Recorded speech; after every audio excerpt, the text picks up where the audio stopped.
안락교회 안에는 실업인 선교회라고 하는 모임이 하나 있습니다.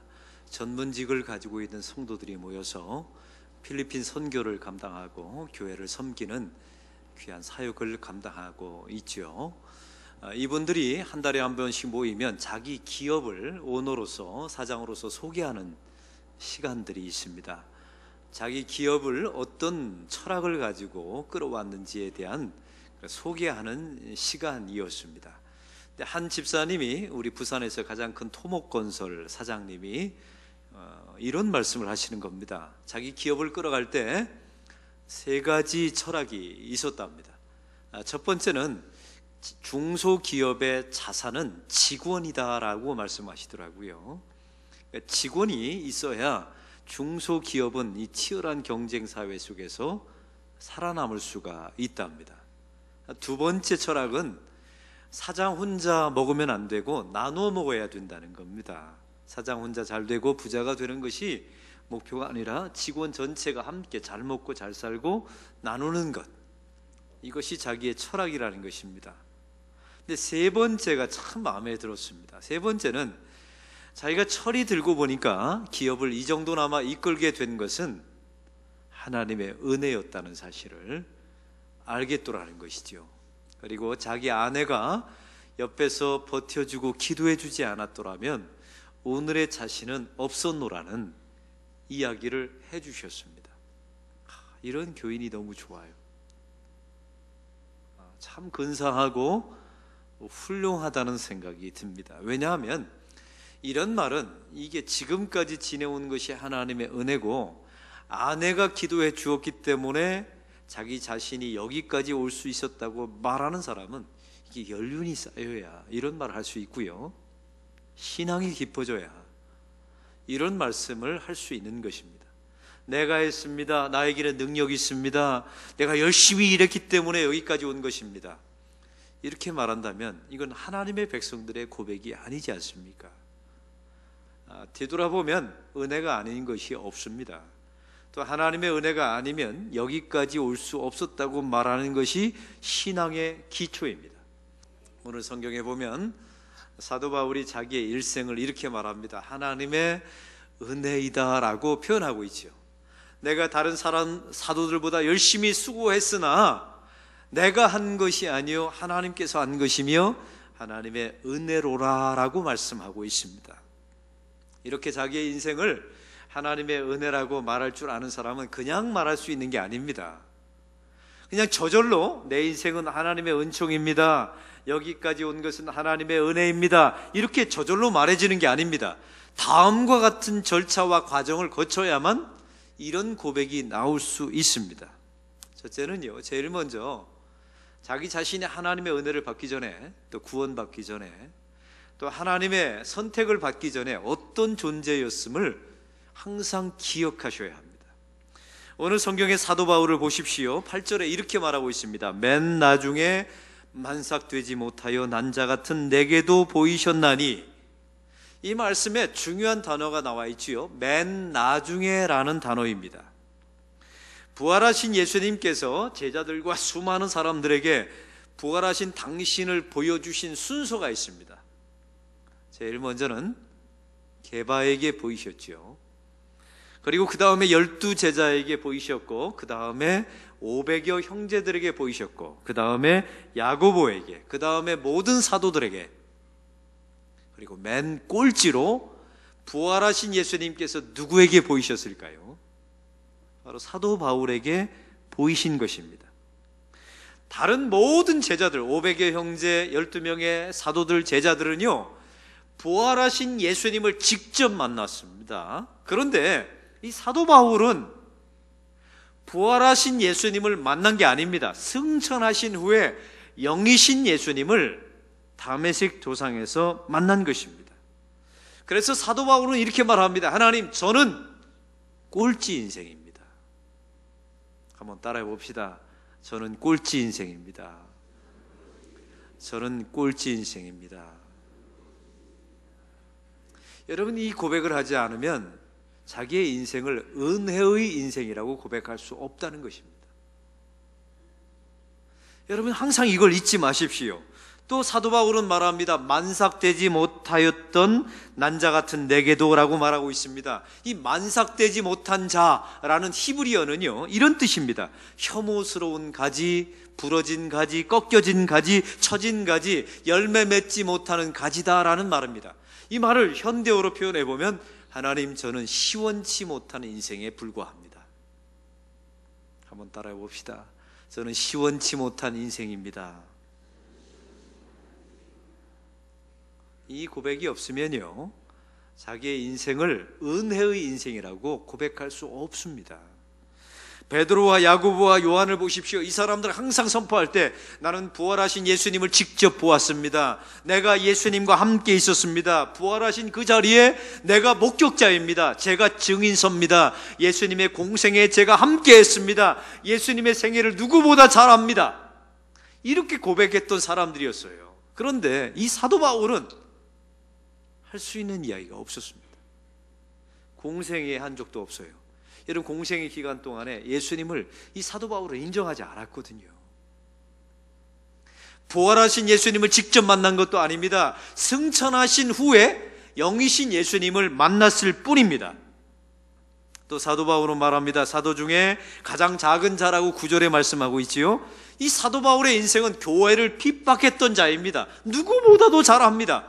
풀타임 사역자 중에 자기가 지극히 작은 자였다는 사실을 공개적으로 고백합니다. 왜? 그래야 은혜의 인생을 아니까요.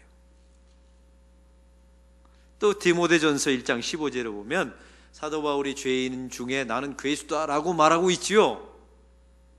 왜냐하면 예수 믿는 사람들을 잡아 죽이러 다녔던 사람이 바로 이 사울, 바울이었기 때문에 그렇습니다. 그래서 우리는 날마다 고백하셔야 합니다. 나는 죄인의 괴수입니다. 나는 지극히 작은 자입니다. 이런 사람만이 은혜의 인생이라고 고백할 수가 있습니다. 나는 꼴찌입니다. 나는 시원치 못한 인생입니다. 나는 부러진 가지에 불과합니다. 저는 처진 가지입니다. 저는 열매를 맺지 못하는 가지입니다. 저는 지극히 작은 자입니다. 저는 죄인의 괴수입니다. 이거는요, 겸손이 아니에요. 사실이었거든요. 객관적인 사실이었고 아주 구체적인 증거였습니다. 태생적인 한계가 있었지요. 그리고 선천적인 결함이 이 사도 바울에게 있었던 것입니다. 그래서 사도 바울은요, 고린도전서에 보면 사람들이 이 사도 바울의 사도성을 인정하지 않았지요. 저와 여러분과 아주 비슷하지 않나요? 말할 거리가 없는, 우리가 구원받기 전에, 은혜를 받기 전에, 주님을 만나기 전에 말거리가 없는 사람, 이런 사람들이 나중에 보면요, 이걸 알고 고백하는 사람들이 은혜의 인생임을 고백하게 됩니다.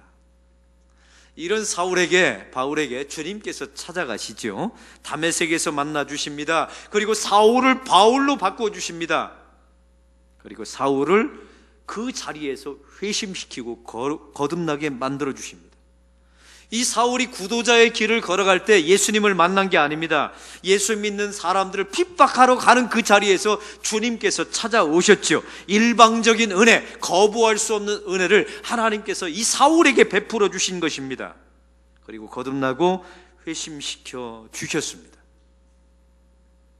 이게 이제 사도 바울에게 임했던 은혜입니다.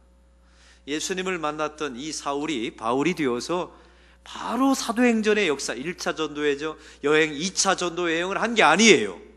여러분, 성경을 보면 이 사울이 바울로 변화된 후에 아라바 광야에 가서 3년 동안 머뭅니다. 제가 여러분에게 질문하겠습니다. 도대체 이 바울은 아라비아 광야에서 3년 동안 뭐 했을까요?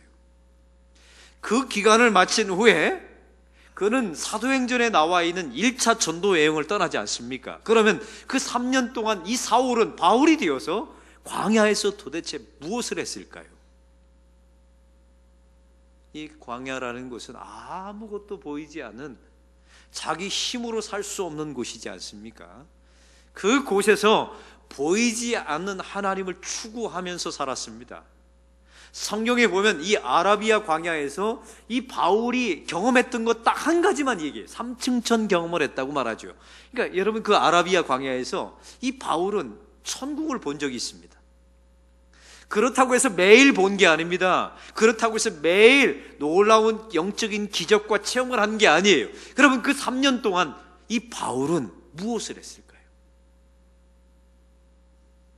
그 일상 속에서 주시는 하나님의 은혜를 경험했습니다.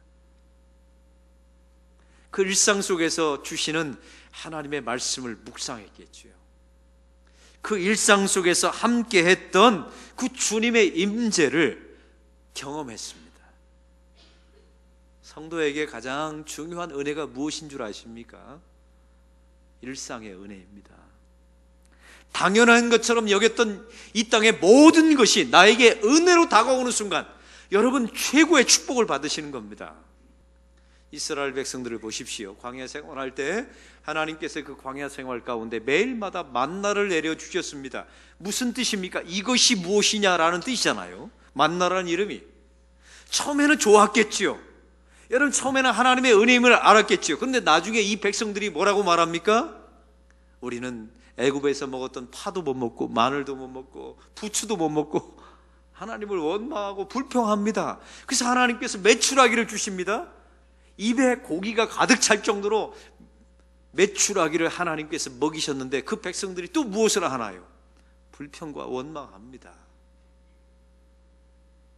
보십시오. 내 삶 가운데 주어지는 그 수많은 은혜와 은총이 있는데 이거 지켜내기가 쉽지 않아요. 가만 놔도 보세요. 여러분, 불평과 원망밖에 남아있지 않습니다. 그래서 하나님이 주신 은혜는요, 저절로 지켜지는 게 아닙니다. 가만두면요, 은혜가 다 종식되어집니다. 있는 것조차 다 빼앗겨 버립니다. 사탄이 다 가져가 버리죠. 그러면 그 자신에게 주신 그 하나님의 일상의 은혜, 구원의 은혜, 당연하게 여겼던 그 수많은 은총들을 지켜내려면, 헛되지 않게 하려면 도대체 우리는 어떻게 해야 되는 것입니까? 오늘 10절에 보면 사도 바울은 이렇게 말합니다. 다른 사도보다 더 많이 수고하였으나, 한번 따라해 봅시다. 더 많이 수고하였으나, 더 많이 수고하였으나. 이 말은 다른 사도들보다요 늦게 출발했어요. 맨 마지막에 부활하신 영이신 예수님을 보았습니다. 공생에도 함께하지 않았습니다. 인생의 꼴찌였습니다. 근데 사도 바울이 말하죠. 더 다른 사도들보다 수고했다는 것입니다. 충성했습니다. 더 헌신했습니다. 왜요? 그래야 자기가 받은 은혜를 지켜낼 수 있으니까요. 고린도후서 11장 23절에 보면요, 사도 바울이 이렇게 말합니다. 내가 수고를 넘치도록 하고, 27절을 보면 이렇게 말하고 있습니다. 또 수고하고 애쓰며. 근데 그 수고한 내용을 이렇게 표현합니다. 나는 옥에 갇혔고 매도 맞았고 여러 번 죽을 뻔하였고 40에 하나 가만매를 5번 맞았고 태장을 3번 맞았고 1번 돌에 맞았고 3번 파산했고 강과 강도와 유대인들과 동족과 이방인들의 위협을 받았고. 성경에 보면요, 이 사도 바울만큼 수고한 사람이 없어요. 이게 다른 사람에 의해서 몰려서 된 게 아닙니다. 자기가 수고의 길을 걸어갔습니다. 자기에게 주어진 일방적인 은혜를 지켜내는 방법을 알았던 겁니다. 어떻게 해요? 다른 사도들보다 더 수고했던 것입니다. 더 수고했다는 말은요, 나에게 어떤 보상을 받기 위해서 수고한 게 아닙니다. 이 수고를 하면 사람들이 인정해 줄 것이다, 이래서 수고한 게 아닙니다. 왜 더 많이 수고했을까요? 이미 받은 은혜가 있으니까요. 그리고 그 받은 은혜를 지켜내기 위해서 한 것입니다. 그래서 다른 사도들보다 더 수고하였습니다.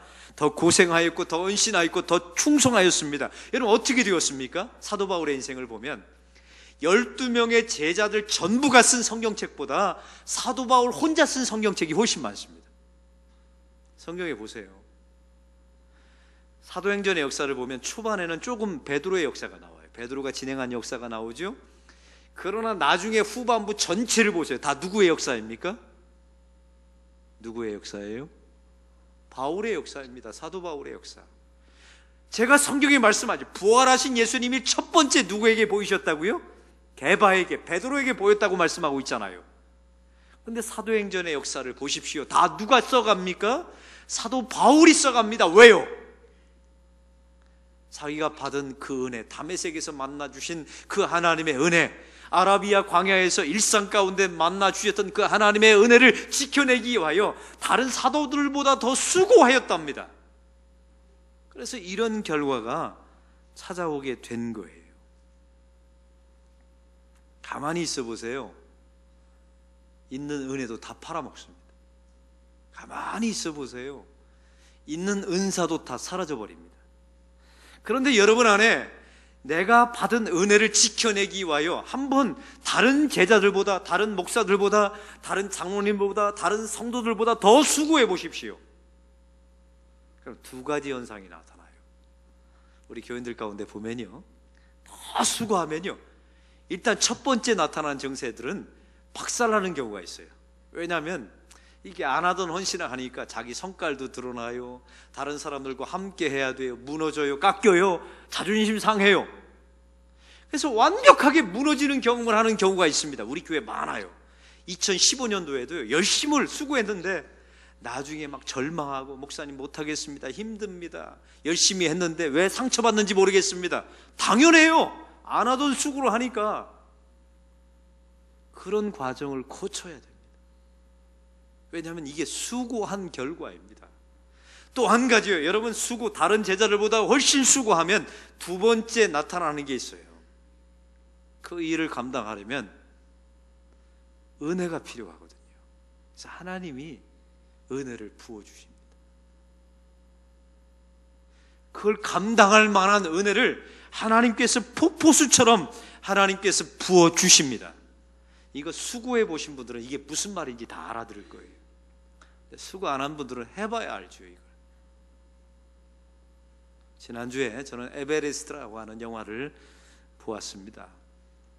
어몽길 대장의 스토리 이야기인데, 자기와 함께 했던 동료가 에베레스트 등산하다가 죽지 않습니까? 그 시신을 수습해 오지 못해서 아무 대가 조건 없이 어몽길 대장이 자기 팀을 꾸리고 그 부하대원의 시신을 수습하러 간다는 이야기입니다. 그 영화의 전반부에 보면 그 동료와 함께, 살아있을 때 동료와 함께 에베레스트 산을 등반하려고 저 밑에 캠프를 치는 장면이 나와요. 그 영화에 딱 기억나는 장면 하나입니다. 근데 기자가 이렇게 묻습니다. 그 산에 등산을 하면 도대체 무슨 유익이 있습니까? 엄 대장님, 당신은 도대체 무슨 유익이 있길래 저렇게 남들이 가지 않는 저 절벽으로, 그 목숨을 걸어야 되는 상황으로 왜 자신을 몰아갑니까? 라고 묻습니다. 이때 어몽길 대장이 아주 기가 막힌 대답을 합니다. 극심한 고통과 환경에 이르게 되면, 숨도 못 쉬는 상황이죠. 그리고 동료들이 자꾸만 죽어나갑니다. 이런 극심한 환경과 고통에 이르게 되면 진짜 나를 만나게 됩니다. 세상의 허위를 벗어버린, 이 표현이 너무 기가 막혀요. 영화에 어떻게 이런 표현이 있을까? 지금까지 자기를 포장하고 그럴듯하게 위장하고 위선 부렸던 그 모든 허위를 다 벗어버린 진짜 나를 만나게 되기 때문입니다. 이런 표현을 쓰더라고요. 그래서 사람은요, 극렬한 고통을 만날 필요가 있어요. 그래야 자기의 민낯을 보거든요. 자기의 실체를 알 수가 있습니다. 또 한 가지, 이건 어몽길 대장이 말하지 않은 건데 제가 그 다음에 덧붙였어요. 극심한 환경과 고통의 자리에 가면 또 한 가지 만나는 게 있어요. 민낯인 나를 만나고요, 허위를 벗어버린 나를 만나기도 하지만 또 한 가지, 하나님의 은혜를 만납니다. 진짜 하나님의 순도 높은 은혜, 그 놀라운 하나님의 은혜를 만나게 됩니다. 욥의 인생을 보십시오. 사탄이 시험하게 됩니다. 갑자기 자기의 재산이 날아갑니다. 일시에 날아갑니다. 자기의 자식들이 다 죽어버립니다. 건강을 다 빼앗겼습니다. 사람이 처할 수 있는 가장 극한의 환경을 욥이 만나게 되죠. 친구들이 말하죠. 너는 죄 때문에, 내가 범한 죄 때문에 이런 일이 일어나게 된 것이다. 회개하라라고 말합니다. 여러분, 욥의 아내가 뭐라고 말합니까? 하나님을 저주하고 죽어버리라고 말합니다. 근데 욥은요, 이를 악물고 버팁니다. 하나님을 원망하지 않지요. 하나님을 저주하지 않았습니다. 더 수고합니다. 어떤 수고요? 이를 악물고 견디는 겁니다. 그러면서 말하죠. 주신 자도 여호와시요 가져가신 자도 여호와시니 그분은 찬송을 받을지로다 라고 말합니다. 그러면 도대체 이 욥에게 주신 하나님의 은총이 무엇일까요? 마지막 장에 보면 욥의 자식이 다 죽고 난 후에 하나님이 더 많은 자식을 주셨다고 말하죠. 욥이 재산을 잃어버린 후에 마지막 장에 보면 하나님이 엄청난 재산을 주셨다고 말하죠. 그게 은총입니까? 아닙니다. 여러분, 그건 은총이 아니에요. 지금 제 아들이 2명이 죽었어요. 근데 나중에 3명의 아들을 주면 하나님 이 아들이 은총입니다 라고 말할 수 있을까요? 없어요. 그건 부모가 아니죠. 그 죽은 2 자식은 어떻게 되는 겁니까? 여러분, 내가 재산이 있었어요. 벤츠도 타봤어요.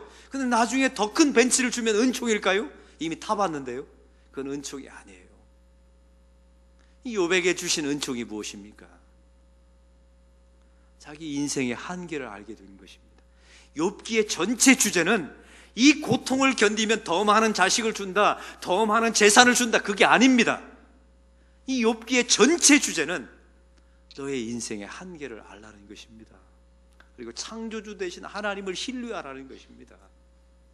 더 놀라운 은총은요, 욥이 그렇게 극심한 고통의 자리에 한 번도 들려오지 않았던 하나님께서 말을 걸어오십니다. 욥아, 내가 땅을 만들었을 때 너는 어디 있었느냐? 욥아, 내가 바다의 물의 경계를 만들었을 때 너는 도대체 어디 있었느냐? 하나님께서 말을 걸어오십니다. 이게 은총입니다. 이것이 바로 하나님의 은혜인 줄로 믿습니다. 보십시오. 욥은 그냥 이런 은총을 겪은 게 아니에요. 이를 악물고 다른 사도들보다 더 극심하게 수고를 감당했던 것입니다. 수고하는 자에게만 하나님의 큰 은총을 더 베풀어 주십니다. 그리고 자기에게 주신 은혜를 지켜낼 수가 있습니다. 사랑하는 성도 여러분, 올 한 해를 어떻게 보내셨습니까? 혹시 가만히 계신 분들이 계시다면 여러분은 은혜를 다 바닥나 버렸을 것입니다. 은혜는 그렇게 지켜지는 게 아니랍니다. 여러분, 은혜는요, 다른 사도들보다 더 수고할 때 자기 은혜를 지켜낼 수 있어요. 모난 부분은 깎여지고 더 큰 은혜를 하나님께서 부어주십니다. 다른 사도들보다 더 수고하였을 때. 그래서 사도 바울이 오늘 성경에 이렇게 말합니다. 내가 다른 사도들보다 더 수고하였으나 내가 한 것이 아니요, 하나님께서 한 것이며 하나님의 은혜로라. 이 사람만이 이런 고백을 할 수 있는 것입니다. 올 한 해가 지나갔습니다. 연말입니다. 또 여러분 직분이 있지 않습니까? 은퇴할 때가 올 것입니다. 직장도 마찬가지입니다. 평생 다니는 게 아니에요. 언젠가 직장에서 퇴직할 날이 올 것입니다. 저와 여러분의 인생이 마지막 마무리 짓는 날이 올 것입니다. 여러분은 내가 받았던 어떤 인생이었음을 잊지 마십시오. 저는 꼴찌였습니다. 저는 작은 자입니다. 저는 부러진 가지입니다. 이것을 잊지 마십시오. 그리고 어느 날 갑자기 찾아오신 하나님의 은총을, 일상의 은혜를 잊지 마십시오. 그리고 그 은혜를 지키기 위하여 다른 사도들보다 더 수고하십시오. 그 사람만이 그 은혜를 지켜낼 수가 있습니다. 내가 다른 사람들보다 더 수고하였으나 내가 한 것이 아니요 하나님이 하신 것입니다. 하나님의 은혜입니다. 주의 은혜를 헛되지 않게 하는 하나님의 사람이 될 수가 있습니다. 이런 사람이 저와 여러분이 되기를 소망합니다.